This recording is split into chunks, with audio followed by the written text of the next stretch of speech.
Isang malaking pangalan ang nakikita ng NBA analyst na si Kevin O'Connor na perfect fit para sa San Antonio Spurs, si Lauri Markkanen ng Utah Jazz. Ayon kay O'Connor, ang versatile forward ay eksaktong klase ng player na kailangan ng Spurs para suportahan si Victor Wembanyama at punan ang kakulangan nila sa outside shooting. Binigyang diin niya na si Markkanen ay swak sa kahit anong sistema dahil sa kanyang shooting ability, on-ball at off-ball skills, pati na rin ang kanyang movement at passing. Ang kombinasyon ng mga ito ay magbibigay ng bagong dimensyon sa opensa ng Spurs, lalo na sa frontcourt.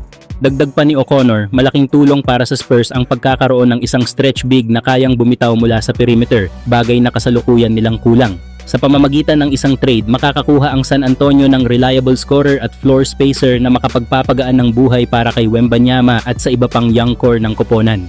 Kayo mga idol, tingin nyo ba dapat bang mag-all-in ang Spurs para makuha si Lauri Markkanen? Samantala, patuloy naman ang paghahanap ng Los Angeles Lakers ng tamang piraso sa kanilang center rotation at isa sa mga lumulutang na pangalan ay si Montrezl Harrell. Dating 6th man of the year at kilala sa kanyang energy at hustle, si Harrell ay minsang naging mahalagang bahagi ng Lakers noong 2020 hanggang 21 season. Sa kanyang unang pananatili sa Purple and Gold, nagbigay si Harrell ng instant offense mula sa bench kasama ang kanyang agresibong rebounding at physicality na nagdadala ng dagdag na sigla sa loob. Bagamat hindi siya kabilang sa pinakamalalaki sa posisyon, ang kanyang motor at walang takot na paglalaro ang nagsilbing edge laban sa mas matatangkad na kalaban.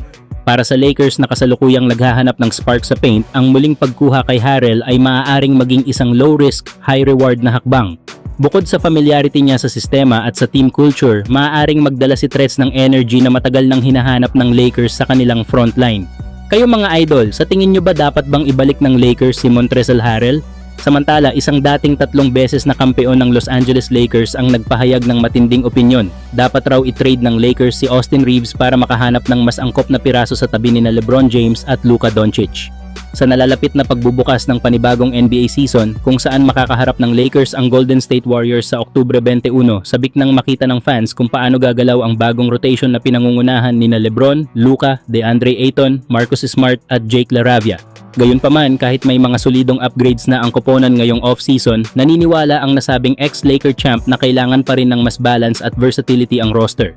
Ang suhestyon niya ay isang sign-and-trade scenario para kay Reeves, hindi dahil kulang ang kanyang talento, kundi dahil mas makikinabang umano ang Lakers kung makakakuha sila ng mas fit na piraso para sa championship aspirations.